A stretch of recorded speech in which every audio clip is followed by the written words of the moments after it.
my opinion is that President Obama's economic policies were pure economic folly.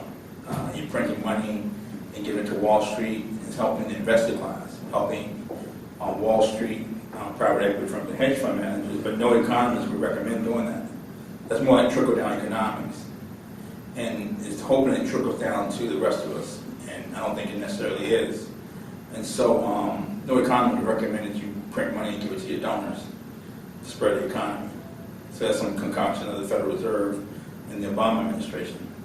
It looked good optically, but once that wears off, we're going to be right back to where we were. So if you break your ankle and you put Robitussin on it, it may make you feel good. It may make you drowsy, it may make you sleep well, but after the Robitussin wears off, you still don't have a broken ankle. And that's my take on the economy. And I think when it throws a recession right now, where you see the recreational vehicle market, RV market starting to crack. RV sales for the past couple months have fallen by double digits. For 2018 full year, we're down by like maybe 4% year over year. And every time the RV sales are falling year over year, a recession is followed shortly thereafter. And so that's important because that means that RVs are kind of discretionary items. When these type of items that people don't necessarily need, those are the first items that are cut out when they are not less confident about the economy. And so they may reverberate through the rest of the market, whether it's for automobiles or luxury goods. Also, we have about 95 million people outside the labor force, and we have about very low labor participation rate, or about 63% or 64% a few years ago when Ben Bernanke was the Fed chairman. And he said that it's a national crisis to have 90-some million people not in the labor force. It's even higher now. So the national crisis a few years ago. It's a national crisis today. It's even worse. So President Trump keeps harping on GDP and unemployment rate, but unemployment rate doesn't count the people no longer actually looking for work. So he's cherry-picking the data. And so, again, I think when it throws a recession right now, we just can't see it because they keep goosing growth, keep adding more stimulus. When the economy was about to fall, they cut taxes. GOP cut taxes last year. All they did was spike the stock market and help GDP grow again. But if the economy is so strong, why do we keep adding stimulus to it? So that's my take on the economy at a broad level. I'll just put you guys. You guys are the experts here. Okay. But, really I come from the perspective of someone who literally works 2 jobs. And I think the numbers that we've recently gotten in the last couple of weeks on unemployment are actually what you said. There's so many people who are not in the market, and as we discussed before, that's because of policy that Bill Clinton passed years ago. There's so many people who aren't. I think there is going to be a point where there's a major trigger that the Federal Reserve nor the boss in the White House is going to be able to control. And that trigger is going to rupture. And I have told you for quite a long time that I think that we should be preparing for another Great Depression, actually, because we are at a false bottom. We've been at a false bottom. That is language, that terminology that I use. It's not real, it's made up. Another reason why I think that the unemployment rate is so low, when you have people working 2 and 3 jobs to make a living, of course, we have a lot of jobs that are available in St. Louis, but they're minimum wage jobs. And so people are suffering. They're not able to spend time with their families, and they're exhausted. And they don't have time to look at what policy is being passed in Washington, D.C. And I think it's just worse. And you look at housing, especially in an African-American community, and usually we have this thing, it's just a generational thing in the Black community where you have multiple people who live in a home decade after decade, and then grandma passes on, the next generation lives in that home. By the time we get to the 3rd and 4th generation of that one family, that home is no longer even available because either you have developers who are working with municipalities to pass policies to rip all of the funding away from people who are struggling every day. It's happening in my own town where I live, my municipality of 37,000 people, where city elected leaders or in city council want to pass a $70 million TIF proposition. Well, that's coming from the community. And they say it's sales, right? But what we really know, any income that we bring up, our philosophy, the old school philosophy in our community has been any new revenue should be used as services for people who otherwise would not get them. Well, I'll just piggyback off of that, because I like to think that I exist in between kind of two spaces, two worlds. One, being a wealth manager, and then two, just being black, where I'm able to see the difference between the 20,000 bird's eye view. So when we're looking at the economy, and yes, we can certainly say Obama certainly inherited what the previous 2001 to 2007 did, and step into a great mess. And I think one of the other disconnects is that one, Federal Reserve is not a government entity.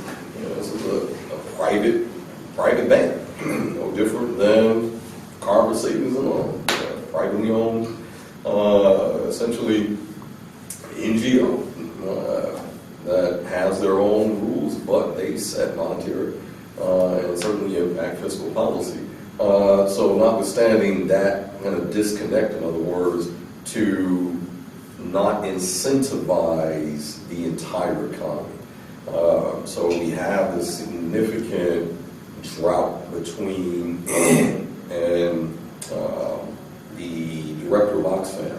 I don't know if anyone saw the summit that recently took place in Davos, and I think she answered the question excellently. The former, I believe it was CFO of Yahoo, asked a question because he felt that they were focused too much on the conversation of taxes, and that he wanted to hear about other solutions. Well, her response, which was so eloquently and poignantly given, was that don't ignore this conversation about the impact of taxes, and talk about the fact that that the unemployment rate is at its lowest since World War II, when we dig deep and see that the quality of those jobs are not keeping people with dignity. When we look at what are the type of jobs, the highest sector of job growth over the last 2 years were service-based jobs in the food industry. And let's be very clear that we have an entire lobby of the other NRA, the National Restaurant Association, who clearly violates the minimum wage. It is an open secret that how many waiters and waitresses work 10, 12-hour shifts, and the expectation is that they should be making up the difference of a minimum wage in the tips. And that is rampant. That happens. It's almost mind-boggling.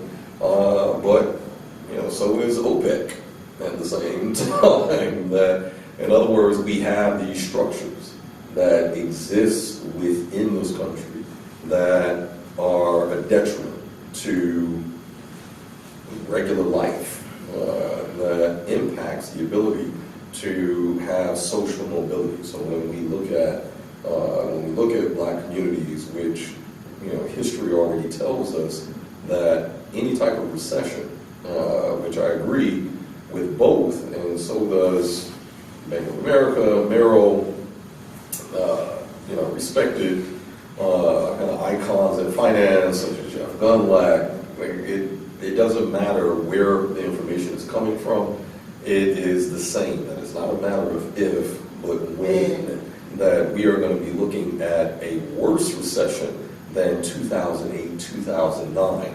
And the significant difference between the 08-09 recession and today's recession is that corporate debt is at unprecedented levels. We are now at a point where student loan debt is on pace to surpass mortgage debt, the largest consumer debt in the country, and credit card debt is not far behind. So when we look at those factors and piece them all together, low-paying jobs, mortgage debt and student debt, and credit card debt getting ready to surpass the essentially income levels, all it points to is an unstable and completely shambled economy. So the conversation of GDP becomes moot. At that point, the conversation of any type of efficacy of the labor force really becomes moot because now we're in an environment where we truly are too big to fail. There aren't any more places to go if an institution like Wells Fargo, and again, another institution, let's be clear, 2 million fraudulent accounts. We created 2 million fraudulent accounts. I mean, that's the largest fraud in American history. And the Supreme Court ruled that you can't sue a large bank. Class action lawsuits were essentially nullified. They had over 1,000 class action lawsuits pending, and the Supreme Court ruled. So now we're in an environment where corporate social responsibility is no longer part of the conversation, but the dangerous part is that we're in an environment where now regulation is supporting the essentially the irresponsibility, the fiscal irresponsibility on a corporate level that's certainly going to impact the day-to-day, because we're going to see it in bread prices, in milk prices, in the fact that there are food deserts in our communities. And we're going to see increases of food deserts and availability of housing. So it's not about just this high level that can't be touched, seen, or felt. I mean, you're going to see it, feel it, really in every kind of aspect. So certainly within small business conversation. So that's my grand take. I think you're on point. I really think that you're on point. And the greatest reveal is when our government, our federal government, was shut down partially for 35 days. And we saw how much that triggered people who couldn't sustain themselves for more than a week, more than 2 weeks, more than 3 weeks. Now, one of the things that came, and it was all kinds of people, it wasn't just black people, it was white people too. So that shows us if there's a major corporation that shuts down because of all they owe, or for whatever reason, and you have multiple corporations, and then the federal government shuts down, how bad are we going to be off? I don't think, and I've said this before, I don't think it's a recession. It's a depression. Because if people cannot live for 4 weeks because they're not getting their checks, that shows the short time, wealth that we have, that this country has. And so people were impacted, small businesses, getting to your point, were impacted. The Uber drivers, for example, the people who go, federal workers who go to the restaurants right around the Capitol or downtown or wherever across the country, the people who work at our parks. I mean, there are several small businesses that depend on people who have a certain amount of wealth so that they can build their own wealth. There's a lot of pride in that, but when your government shuts down or major industry shuts down, it causes an uphill battle for everyone. And obviously that's our latest example of how really not only shallow our financial system is, but also just how would I describe that? Just how vulnerable it is. Yeah. I mean, we have a very vulnerable, fragile economy. Right, but the point is that we had a fragile economy in 2008, and we still have a fragile economy now. But it's we not- have money being pushed But into is these that pushed into somebody's donors, some politician's donors? You follow what I'm saying? So somebody printed $30 trillion and gave it to everybody but African Americans. I don't think that's praiseworthy. And you give it to these big institutions to control our lives and hope to trickle down. It's not trickling down. It's pure economic folly. I've been saying it for years. I was walking around through my house talking to myself years ago. My brothers, my sister, cousin, they got tired of me screaming about it. Write the book, guy. We're getting tired of you talking. I was literally screaming like this doesn't make no sense. So I finally got around to writing it. So Well, don't don't forget that Americans did get a check. Did you not receive, what was that? Like 300? Yeah, I think it was like between $300 and $600.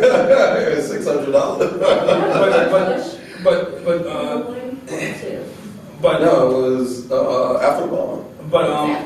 Yeah. We signed off on it. When I was a kid, the last person I actually looked up to was Jimmy Carter. I really admired Jimmy Carter. He spoke, this is the 70s, when he spoke, I'd be glued to the TV, like he was talking to me personally. I'd just be glued to the TV.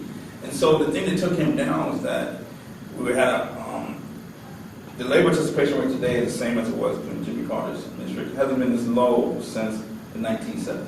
That's how scary this is. So people talking about this is a great economy. We had the same labor participation rate as during Jimmy Carter's era. We don't have the same unemployment rate because I'm in people looking for jobs. But the problem that took Jimmy Carter down wasn't just the high unemployment rate, was the fact that OPEC was raising oil prices. Exactly. And they were putting screws to us. So this the stagflation, we have high unemployment and high rising prices for something that you need. You got to buy gas. Yep. And so that's what took Jimmy Carter down. I remember this is 7. I remember vividly where my parents, some adults in my family, if your license plate ended on a certain number, an even number, you could go get gas, or odd number, you get gas on Thursday or Friday. And the country kind of pulled together because Jimmy Carter asked us to. And so you see, watch TV on ABC or news, whatever, lines in California, miles long waiting to get gas. But that really hurt the U.S. economy because the unemployment was high and prices are rising. We have the same environment now. These oligarchs who benefited during the Obama administration, we bailed out and printed money to help these people. Spending trillions of dollars to provide liquidity to the stock market. 1% of the country owns 50% of stocks. 10% on 84%. So who you helping? Yep. This nonsense you're talking about, look at the stock market doing well in my game. Who's benefited? Right. The people who donate to his campaign. Now Trump's cutting taxes to make sure they stay elevated. It was only benefiting a very small segment of society. But these oligarchs who they bailed out and set policy to benefit, they are, obviously buying up buildings and raising the rent, the things that you need. So with unemployment, the participation rate is low, rent's rising. These colleges are raising the price of institute for raising tuition. Tuition is rising 3%, 3 times the rate of inflation. Yeah. And $20. that's on top of what local municipalities and counties and states are doing by using the poor person's, nickel and dime and using that to collect for millions of people so they can give to their own contractors who then in return, that's actually happening in St. Louis, who then in return give a contribution to the person who passed the policy in the first place. And so the person who is trying to keep each nickel and trying to keep each dime, not only are they having to deal with the backlash of what happens in corporate America any which way, not only are they dealing with the amount of revenue that's taken away from their community, but they're dealing with local elected officials, any party. It doesn't have to be the Republican Party or Democratic Party, and it doesn't have to be black or white, because I've seen all of it. And the one thing that is consistent is everyone says some of these taxes are a great idea. And what it really does is causes the average everyday person who's just trying to put food on their table, it causes them to pay more. And as a result, which I did want to talk about, is we are all going to face some type of trigger point where we are going to stop spending our money. And so for a lot of people who are out of work for 4 weeks, for 35 days, a lot of these individuals and others who are looking on, they're going to start holding their money back and stop paying their extra revenue, their extra money that they had, because they don't know the next time the federal government is going to shut down. The best savings plan that we had, at least for African Americans at one point in time, is if we had Harriet Tubman on the $10 bill. Because that's how I felt. Because I would have, every single $10 bill I ever got that had a Harriet Tubman bill or picture on it, I was going to keep it and save it. That would have been like one of the best ideas. It was a great idea, but it didn't happen under this administration. But we have to understand as a community, as policyholders, as wealth managers and otherwise, that if the common denominator, if the person who is at the bottom of infrastructure is not able to maintain a life of quality, then we're not doing our job. And I think you said that earlier, but a lot of people out here really focus on what can I get today and not thinking about the people who are supposed to be buying their products in the future. Well, the point I was trying to make earlier was that OPEC was a pariah because they were raising oil prices. But we don't see these colleges as a pariah until they're raising the price of tuition. We don't see these real estate developers, the private equity firms who are buying up buildings and raising rent. We don't see them as a pariah. We see them as an example of American history and American exceptionalism. We had the exact same economy that we had during the Carter administration. Everybody was railing against OPEC. That's what these oligarchs who replaced OPEC have bought off the politicians. They bought off Obama, and now Trump is part of that class where he's trying to keep asset prices high because he's a real estate developer. And so it causes extra pain on people when you have to go to college or what are you going to do? And I recommended that in my book that they tax these wealthy colleges with the biggest endowments because they're acting in a for-profit manner. They're acting as real estate developers. They're acting as gourmet meal provider. When I was in college, I tell a joke about my friends and I were in college. My boys and I were going to the cafeteria, and these white kids were leaving. They said, "Man, that food in that's terrible." They said, "We said, what happened?" They said, "Spare ribs." And we started running. But my point is that was all you had. It was an a la carte. You could go to college. If you didn't like the meal plan that night, you could go eat out. Now what they're doing is offering kids gourmet meals 3 times a day. Four seasons, like these nice condominium type establishments, and they're adding it into tuition. You know what I'm saying? They're trying to compete with these big, the colleges with the biggest endowments, who are basically raising the price of college, and they're providing gourmet style meals and these condominium style living and a college education as a amenity. College stuff.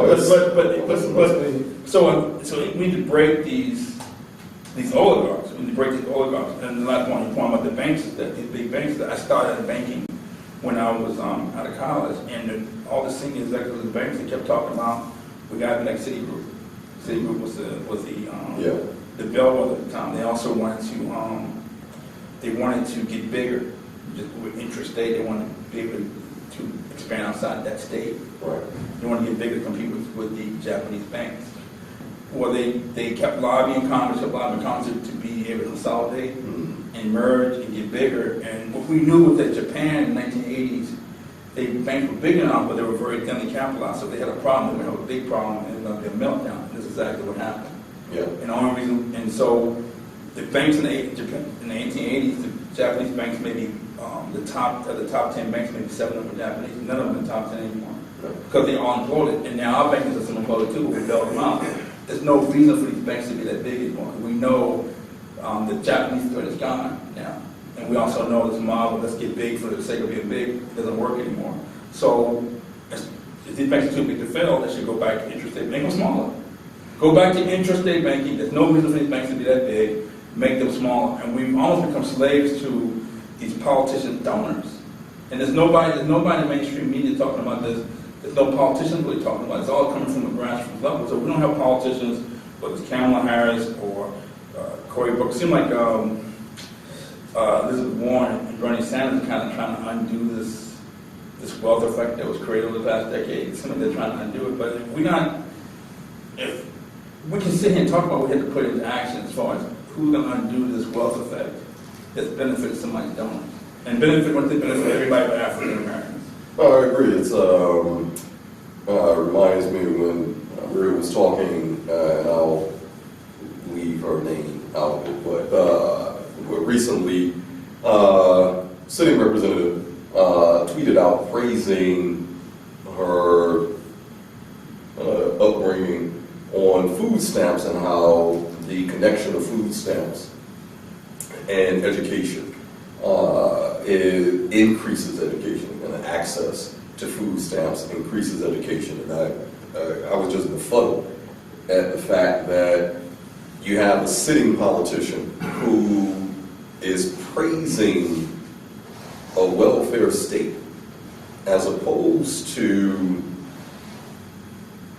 talking about actual solutions that would reduce the need for a welfare state, like reducing the income gap between CEOs and the labor force, reducing or capping even education. Because let's be clear, education at this point is predatory. It's a 24%, let's just call it what it is, it's predatory. It's a 24% year-over-year increase. Where I sit down with clients almost on a daily basis. I'll give an example. Client's son is 2 years old, wants to put away money for his education. We're having that conversation. We do a financial projection for him on what 40,000, and just kind of took that as a median. Because obviously, we have to take certain assumptions into effect. That, come 16 years from today, we don't know where his son may want to go, whether a private school, state school. So we just took 40,000 as a kind of starting point. And what that number would look like 16 years from today to cover the cost of 4 years.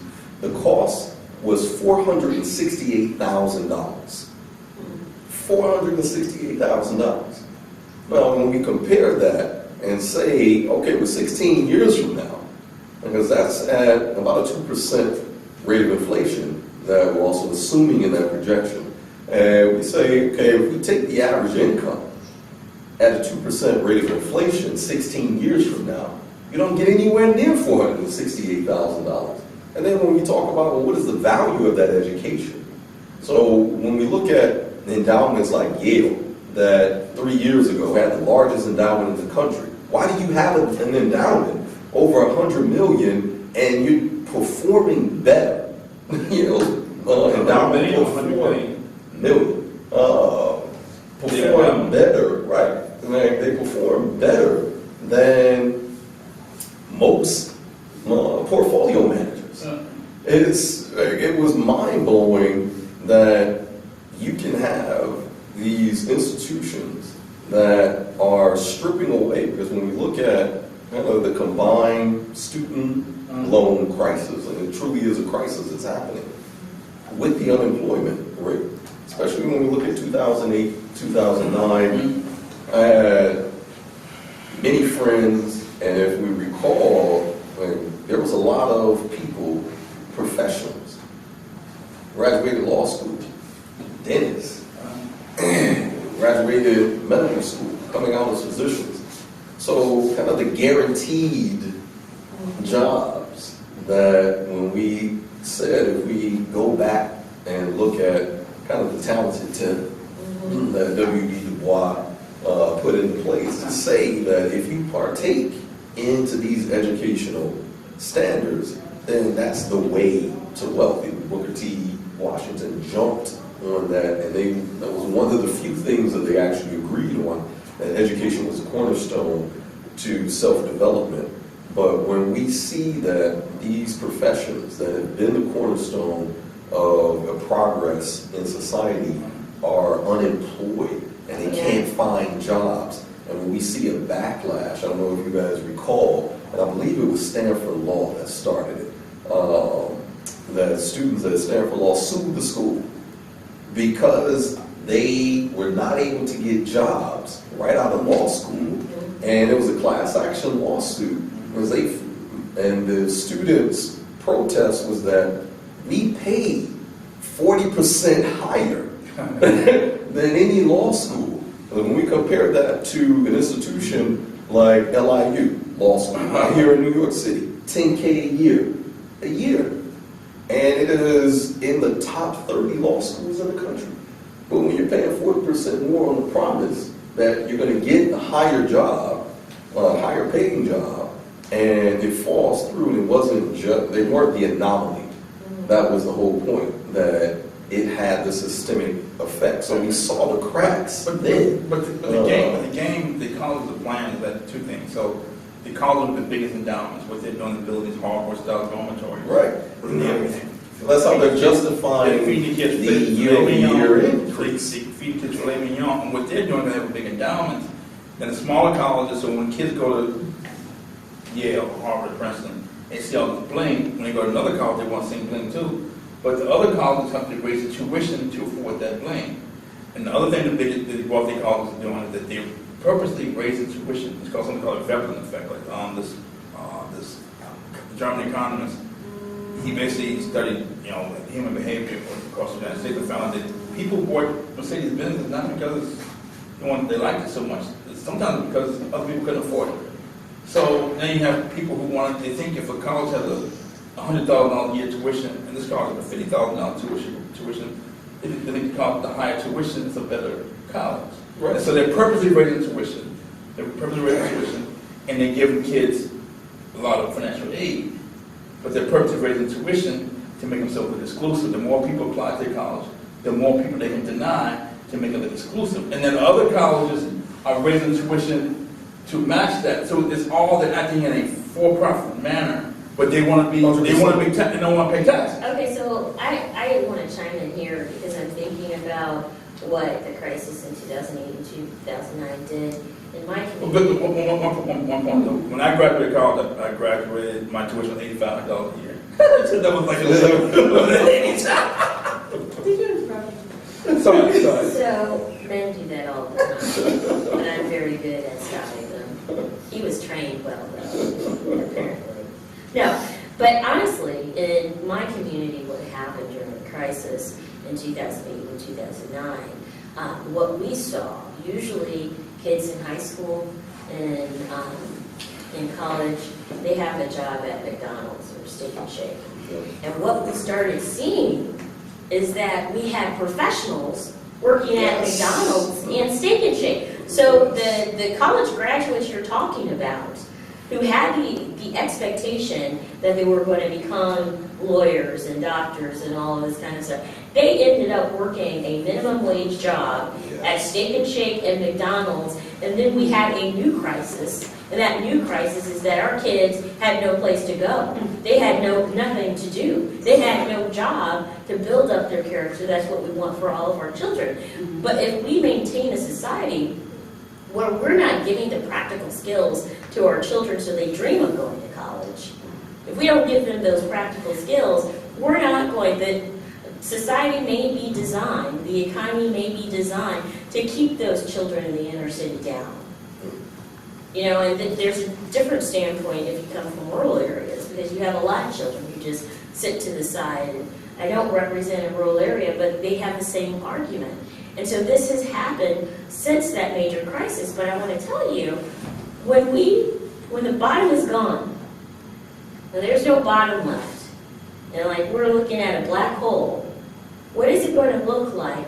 I don't think it's a recession, as I said before. I think it's going to be so dramatic, so painful, that just barely, talk about gas, what about buying milk for $10 for a gallon? Who could afford that? When there is a major storm, what do we go to buy at the grocery store? Milk, bread, cheese, perhaps. If that's costing $30, $40, the electrical goes up. I think the the Wall Street Journal, Friday or Saturday, the weekend edition, they had an article on these mergers, these major mergers that the federal government is considering. And one of you two were saying something about these corporate entities who are getting bigger and bigger. So what happens when they get